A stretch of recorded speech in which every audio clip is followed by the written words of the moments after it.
और सीधे देहरादून का रुख करेंगे, जहां देहरादून में अखिल भारतीय पुलिस विज्ञान कांग्रेस में केंद्रीय गृह मंत्री अमित शाह सभा को संबोधित कर रहे हैं।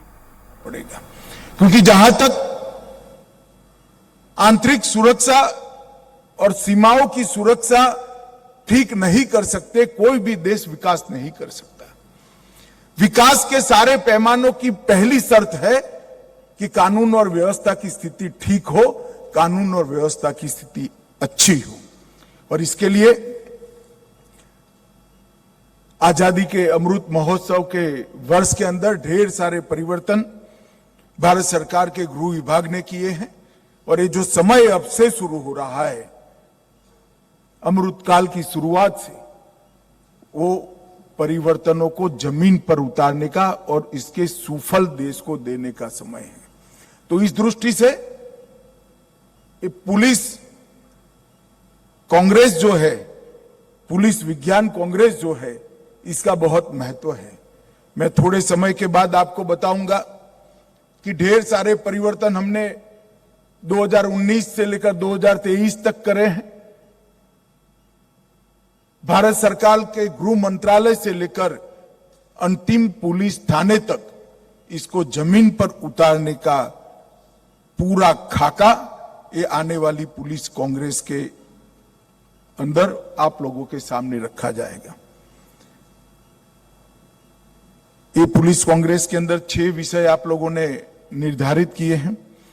5G युग में पुलिसिंग, नारकोटिक्स, एक गेम चेंजिंग दृष्टिकोण, सोशल मीडिया की चुनौतियां, सामुदायिक पुलिसिंग, आंतरिक सुरक्षा की चुनौतियां, पुलिस और सीएपीएफ के बीच में समन्वय, मतलब सीमाओं की सुरक्षा। ये सारे विषय एक प्रकार से आंतरिक सुरक्षा, कानून और व्यवस्था और सीमाओं की सुरक्षा को इन टोटो कंप्लीट कवर करने वाले विषय हैं। और ये 6 के 6 विषय अगर हम ढंग से नीचे तक ले जाते हैं तो हमारे सामने जो लक्ष्य रखा है वो हम पूरा कर पाएंगे। मैं पुलिस रिफॉर्म और पुलिस रिफॉर्म्स दोनों को महत्वपूर्ण परिभाषाओं में देखता हूं।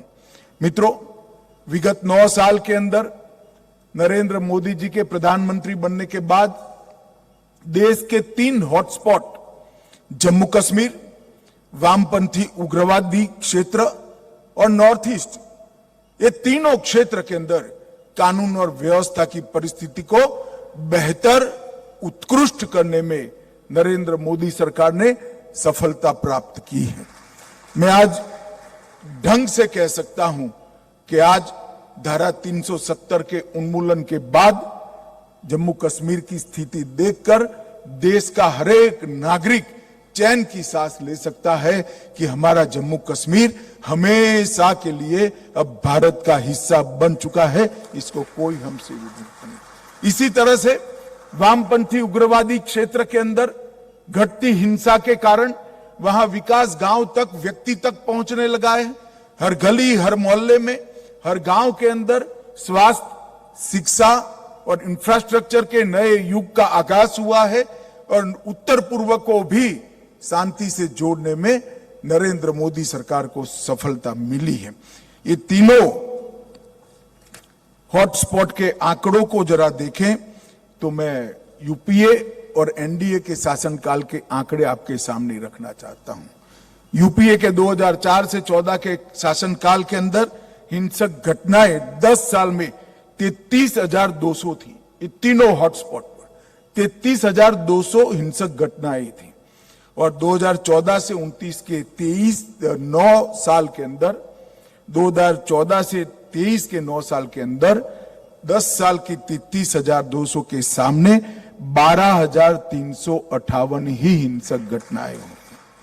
और कुल मृत्यु सिक्योरिटी पर्सोनल और नागरिकों की मृत्यु 11,947 10 साल के अंदर हुए थे।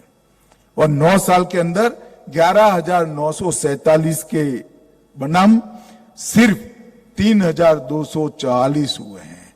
और मैं आपको विश्वास दिलाता हूं कि आने वाले 5 साल के अंदर ये इससे भी कम हो जाएंगे। ये भारत के सामान्य अपने जो राज्य हैं इसी प्रकार के क्षेत्र बनेंगे, इसका मुझे पूरा भरोसा है।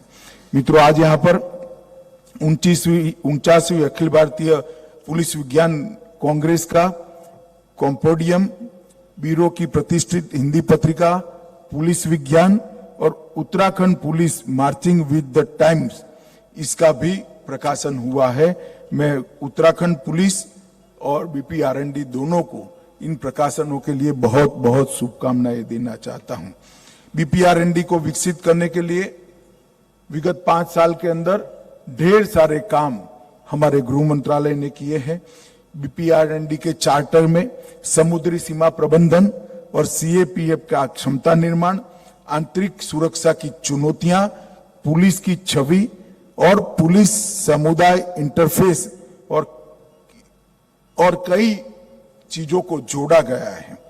स्वदेशी उपकरणों को विकसित करने के लिए एक अलग वर्टिकल खड़ा किया गया है। और ब्रेक के लिए जल्द लौटेंगे।